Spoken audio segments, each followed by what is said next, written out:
N V news, A ray of positivity. नमस्कार, मैं हूं साहित्य जकमुला और आप देख रहे हैं एनवी न्यूज। आज हम आपको लेकर चलते हैं ताज नगरी आगरा की ओर। यहाँ पर अगर आप आए हैं तो जरूरी नहीं है कि ताजमहल ही घूमें। ताजमहल से बढ़कर भी यहाँ पे बहुत सी ऐसी चीजें हैं जिनका आप लुत्फ उठा सकते हैं। अगर आगरा आए हैं तो आप जरूर यहाँ की मिठाइयों का आनंद उठाएं और उन्हें खाएं और उनकी जुबान पर उनकी स्वाद को लेकर यहाँ से जाएं।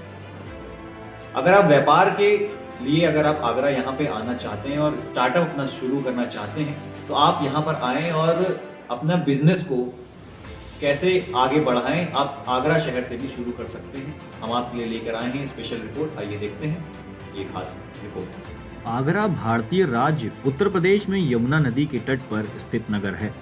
यह राष्ट्रीय राजधानी नई दिल्ली से 206 किलोमीटर दक्षिण में स्थित है। भारत की 2011 की जनगणना के अनुसार आगरा उत्तर प्रदेश का चौथा और भारत का 23वां सर्वाधिक जनसंख्या वाला नगर है। अगर हम आगरा की सुंदरता की बात करें तो पर्यटक यहाँ पर दूर दूर शहरों से आते हैं और यहाँ पर मुगलों द्वारा बनाए गए स्मारकों का लुत्फ उठाने और उनके पीछे का इतिहास जानने के लिए बड़ी उत्साह से आते हैं। आगरा शहर की बात करें तो आगरा शहर ताजमहल के नाम से भी जाना जाता है, या यूं कहें ताज नगरी के नाम से भी जाना जाता है, क्योंकि यहाँ पर शाहजहां ने मुमताज की याद में ताजमहल का निर्माण कराया था, जो आज एक पर्यटक स्थल बन चुका है, जहाँ पर लोग दूर दूर देशों से आते हैं और ताजमहल के पीछे का इतिहास जानने की जिज्ञासा रखते हैं। अगर हम ताज नगरी आगरा में मिठास की बात ना करें तो फिर बड़ी नाइंसाफी होगी, क्योंकि यहाँ पर बनते हैं पूरे भारत के मशहूर पेठे, क्योंकि यहाँ के पेठों में अलग सी मिठास और आकार है, जो एक बार खाए वह बार बार बस यही कहे कि पेठे खाने हों तो आगरा के ही खाएं। आगरा शहर में अगर किसी को अपना व्यापार शुरू करना है तो आप कर सकते हैं, क्योंकि आगरा शहर में व्यापार करना और शहरों के मुकाबले ज़्यादा कठिन नहीं है, लेकिन ज़्यादा आसान भी नहीं है।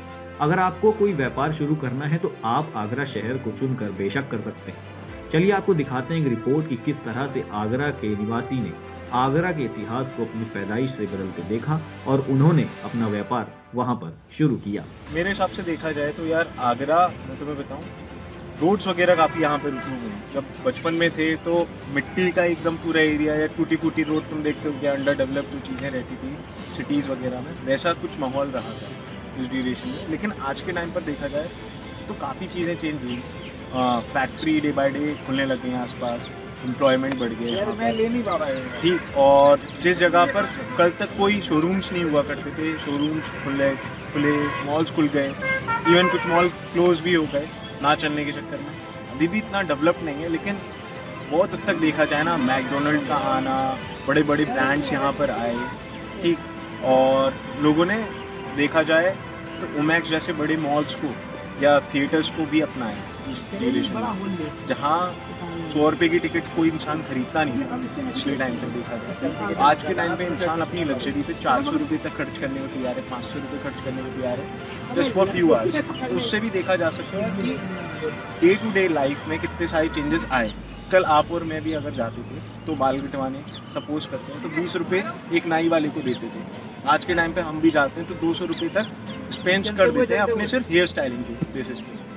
और रही बात जहाँ तक फैक्ट्री की, तो जिस समय मैंने स्टार्ट किया था आज से 5-6 साल पहले की मैं बात बताऊँ, 2014 का ये टाइम है, तो उस ड्यूरेशन पे मुझे बिल्कुल नॉलेज नहीं थी कि मैं क्या करना चाहता हूँ। लेकिन मेरे बोलते ना मम्मी को काफ़ी फेथ था कि हाँ कर सकता है, अच्छा कर सकता है, मेहनती था, हार्डवर्किंग था।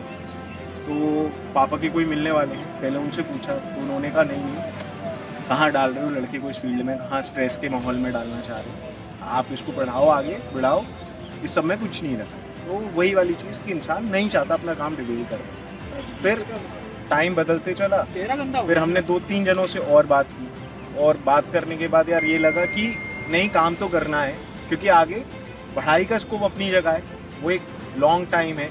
उतना टाइम अगर यहाँ पर अभी से देंगे तो कुछ ना कुछ बिल्ड करके ही निकालेंगे। तो जिस समय स्टार्ट किया था तो ट्रेडिंग के साथ स्टार्ट किया, ठीक, माल को ट्रेड करके देखा, तो उसमें अगर इतना बेनिफिट नहीं दिखा लेकिन नॉलेज मिली, तो नॉलेज की वजह से फिर अदर सिटी गया, मैं आपको बताऊँ गाज़ियाबाद वगैरह, तो वहाँ जाकर फिर मैंने मशीनरी वगैरह के लिए पता किया, रॉ मटेरियल्स के लिए और पता किया, फिर अपने लिए मशीनरी खरीद कर लाया सिटी बाय सिटी से, अलग अलग सिटी से मैं बताऊँ फरीदाबाद वगैरह से।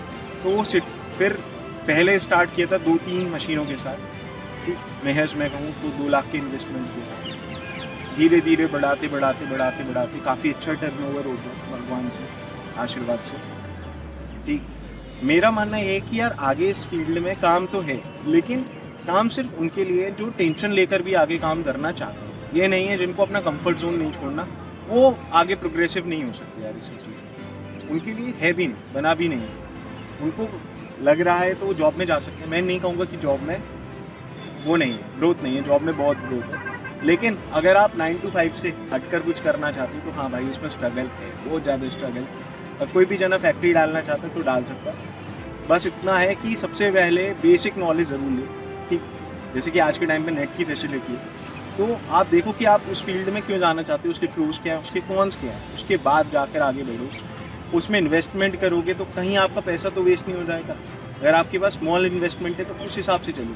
ये नहीं है कि बड़ा क्या कर रहा है उसके हिसाब से चलना है। मैंने भी स्टार्ट किया था, बहुत स्मॉल इन्वेस्टमेंट के साथ स्टार्ट किया था, तो आप उसमें ग्रोथ कर पाए तो आप आगे बढ़ो। अदरवाइज थोड़ा रुक के करो, पहले और नॉलेज ग्रैब करो, फिर री इन्वेस्ट करने का सोचना, उसमें ऊपर इन्वेस्ट करने की कोई नहीं। NV News, a ray of positivity.